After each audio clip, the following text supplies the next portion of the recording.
NCP है उसको लेकर बात चली थी कि शरद पवार अध्यक्ष रहेंगे या नहीं रहेंगे। अब सबसे बड़ा सवाल खड़ा होता है कि एनसीपी में अगर शरद पवार अध्यक्ष नहीं रहेंगे तो कौन रहेगा, सुप्रिया सुले या अजीत पवार। कुछ लोग हैं हमारे साथ, उनसे बातचीत करते हैं। ये बताइए कि अगर शरद पवार इस्तीफा दे देते हैं एनसीपी के फिर अध्यक्ष आप किसको देखेंगे? वो साहब निर्णय लेंगे। सुप्रिया सुले होती है फिर अजीत पवार होते, कौन रहेगा? नहीं, आपको पता नहीं, लेकिन आप किसको चाहते हैं? नहीं, साहब निर्णय लेंगे ना। आप किसको चाहते हैं कि बने रहे कोई? नहीं, हम तो दोनों भी चाहते हैं। दोनों पे आपकी क्या मत रहेगा, कौन रहेगा अध्यक्ष? पवार साहब इसलिए। पवार साहब। अगर पवार साहब नहीं मानते हैं और बोलते कि नहीं मैंने डिसीजन ले लिया फाइनल है, तो किसको देखेंगे आप? नहीं, वो मानेंगे वो।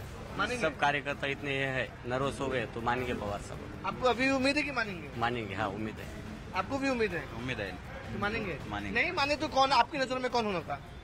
नहीं, वो तो नहीं, वो साहब निर्णय लेंगे। साहब निर्णय लेंगे।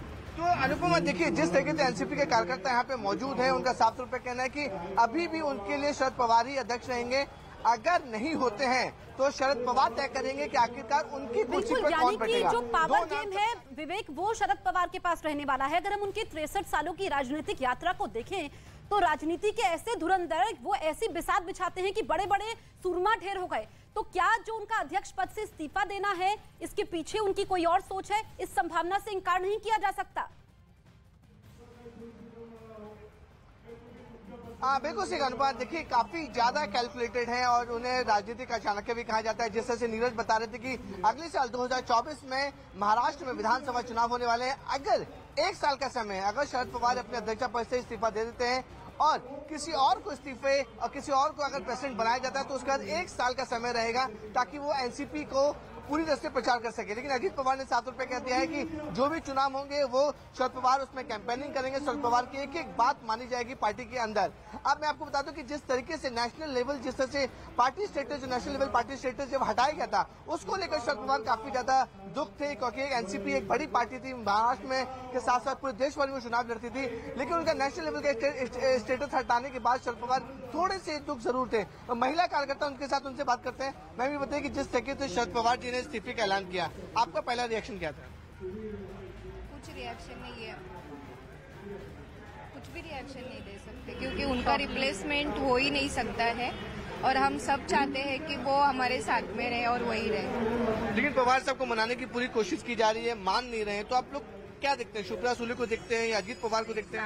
सावी। उनका कोई रिप्लेसमेंट है ही नहीं है, उनका रिप्लेसमेंट है ही नहीं है कोई। लेकिन पवार साहब तो मान नहीं रहे अभी। नहीं, वही रहेंगे। विवेक, इस बात को समझा जा सकता है कि जो कार्यकर्ता है, क्योंकि एनसीपी एक ऐसी पार्टी है जिसे बनाया शरद पवार ने है, किसी और पार्टी की तरह नहीं कि अभी जो है कोई और चला रहा है, बनाया शरद पवार ने है। लेकिन अब ये समझने की जरूरत है कि अगर अजीत पवार और सुप्रिया सुले का नाम इस कमेटी की तरफ से नहीं डिसाइड किया जाता है तो तीसरा वो कौन सा बड़ा नाम होगा जो सामने निकल कर आएगा कमेटी की तरफ से?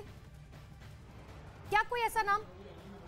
अनुपम देखिए इसमें देखिए 3 नाम बहुत ज्यादा इंपॉर्टेंट है। पहला नाम सुप्रिया सुले, जो राजनीति में देखा जाता है कि अगर कहीं भी कोई बड़ा पद होता है तो वो खून के रिश्ते को दिया जाता है। शरद पवार की बेटी है सुप्रिया सुले, तो सबका ये अंदाजा लगाया जा रहा है कि अगर शरद पवार नहीं मानते, अगर इस्तीफा दे देते हैं तो उनकी बेटी सुप्रिया सुले को एनसीपी का प्रमुख बना दिया जाएगा।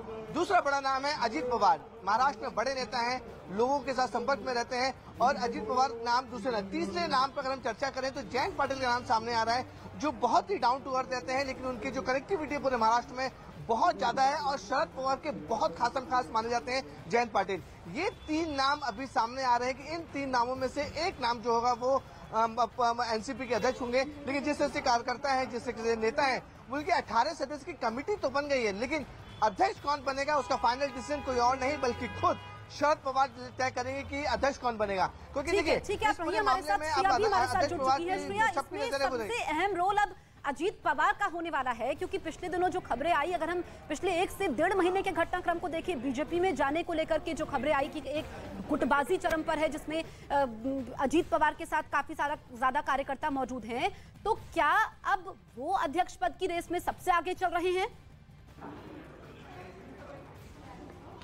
देखिए, साफ तौर पर सबसे पहला नाम जो आता है वो सुप्रिया सुले का आता है, उसके बाद अजीत पवार का आता है। जैसे पिछले 1 से 1.5 महीनों में लगातार अजीत पवार के बीजेपी में बात हुई, वहीं कुछ दिन पहले ही जो है सुप्रिया सुले ने एक बड़ा बयान दिया था, जिसमें उन्होंने बताया था कि 15 दिन में एक बड़ा फैसला जो है वो ये लेने वाले हैं। तो हो सकता है वो इसी बात का संकेत जो है वो देती नजर आ रही थी। ऐसे में हम आपको बता दें, यहाँ पर अभी भी तमाम एनसीपी के कार्यकर्ता हॉल के अंदर लगातार उनसे ये कहा जा रहा है कि वो हॉल से बाहर निकले, कार्यक्रम खत्म हो गया है। लेकिन कार्यकर्ताओं का कहना यही है कि जब तक शरद पवार अपना फैसला वापस नहीं लेते हैं तब तक कार्यकर्ता इस हॉल से बाहर निकलेंगे। तमाम कार्यकर्ता आपको मंच पर उपस्थित नजर आ रहे होंगे, नेता जो है नजर आ रहे होंगे। लेकिन जिस हिसाब से बताया तो शरद पवार ने जो फैसला लिया है वो उस पर साफ तौर पर जो है वो अभी भी उस पक्ष को जो है उसी पे अड़े हुए हैं। वहीं जो कार्यकर्ता हैं उनका भी लगातार यही कहना है कि जब तक शरद पवार अपना फैसला वापस नहीं लेंगे तब तक वो इस हॉल को या इस जगह को नहीं छोड़ेंगे। तो ऐसे में आप देख सकते हैं कार्यकर्ता काफी ज्यादा भावुक नजर आ रहे हैं। उनका लगातार कहना यही है कि शरद पवार ही उनके लिए सब कुछ है। लगातार सारे नेता जो है वो कार्यकर्ताओं को समझाते नजर आ रहे हैं। अजीत पवार ने भी साफ तौर पर कहा कि भले ही वो रिजाइन दे दे लेकिन अभी भी एनसीपी में जो भी बड़े फैसले लिए जाएंगे वो शरद पवार के नेतृत्व में ही लिए जाएंगे। जो भी हम पार्टी के जो भी रैलीज होंगी उसमें भी। ठीक है श्रेया, लौट रहे हैं आपके पास। विवेक भी लगातार हमारे साथ बने हुए। विवेक, एक और सवाल यहाँ पर उठता है क्योंकि पिछले दिनों हमने देखा था कि आखिर किस तरीके से अजीत पवार ने साफ तौर पर कहा कि हमारे जितने विधायक हैं, कुछ विधायकों के साथ जो है शरद पवार को इस बात के लिए मनाने की कोशिश की जाए कि अब भारतीय जनता पार्टी का साथ देने की जरूरत आन पड़ी है। क्या ये दबाव भी शरद पवार के ऊपर था और ये भी वजह कहीं ना कहीं रही होगी कि अब वो जो है अध्यक्ष पद छोड़ना चाह रहे हैं और शायद अब इसीलिए अजीत पवार जो अध्यक्ष पद के तौर पर बैठे? देखिए अनुपमा, दो चीजें हैं। एक तो उन्होंने जो आज किताब का विमोचन किया उसने उन्होंने अपनी किताब में साफ तौर पे लिखा हुआ कि 2019 में अजीत पवार ने जो भी किया था वो काफी ज्यादा चौंकाने वाला था। काफी नाराज भी थे शरद पवार उसके लिए। दूसरे उन्होंने किताब में लिखा उद्धव ठाकरे जो उन्हें सीएम बनाया गया था, हो सकता है महाविकास अघाड़ी में उद्धव ठाकरे को सीएम बनाना ही सबसे बड़ा तूफान था। ये दो इंपॉर्टेंट पॉइंट है जिसको लेकर शरद पवार ने अपनी नाराजगी दिखाई। लेकिन देखिए स्क्रीन पे मैंने आपको जयंत पाटिल का नाम पता है। अगर मैं अपने कैमरे रमेश को बोलूंगा, शरद पवार के बगल में उनकी पत्नी जी बैठी हुई है, पत्नी के ठीक बगल में शरद पवार के जयंत पाटिल बैठे हुए हैं। तो जितने कार्यकर्ता हैं, जितने नेता हैं वो यहाँ पे मौजूद है। सुप्रिया सुले भी सामने देख सकती है, लेकिन सुप्रिया सुले शरद पवार के पास नहीं बैठी है। जयंत पाटिल देखिए बहुत करीब है, उनके राइट हैंड माने जाते हैं, इसलिए मैं जयंत पाटिल का नाम बोल रहा हूँ क्योंकि अगर सुप्रिया सुले और अजीत पवार नहीं होते हैं तो जयंत जा रहा है। लेकिन हम आपको बता दें जिस हिसाब से अजीत पवार के बारे में पिछले कुछ महीनों से चर्चाएं हो रही थी कि वो ऐसा निर्णय पवार कर लेंगे, वो इसी बात को संकेत है हो क्योंकि लगातार जो है वो विचारों में भी मतभेदता जो है वो एनसीपी में नजर आ रही थी। वहीं यहाँ पर ये भी हवाला दिया जा रहा है कि शरद पवार जो है वो अपनी सेहत के वजह से जो है वो ये इस्तीफा दे रहे हैं। तो लगातार कई सारे सवाल जो हैं वो इस्तीफे पे उठ रहे हैं क्योंकि लगातार पिछले 1.5 दिनों तो श्रेया की आवाज सही से नहीं मिल पा रही है। आपको बता दें कि अजीत पवार, उनका रोल अब सबसे बड़ा हो जाता है। उन्होंने कहा कि शरद पवार मार्गदर्शन देते रहेंगे। शरद पवार की तरफ से कहा गया कि इस्तीफा वापस लेने का आग्रह न करें। हालांकि पार्टी कार्यकर्ता भावुक नजर आए, शरद पवार के परिवार के लोग बेहद भावुक नजर आए।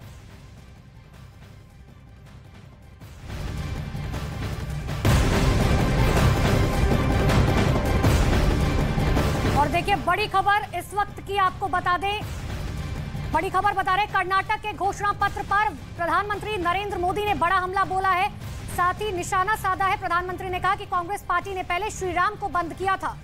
बिल्कुल, दरअसल जो कांग्रेस ने आज घोषणा पत्र जारी किया है उसने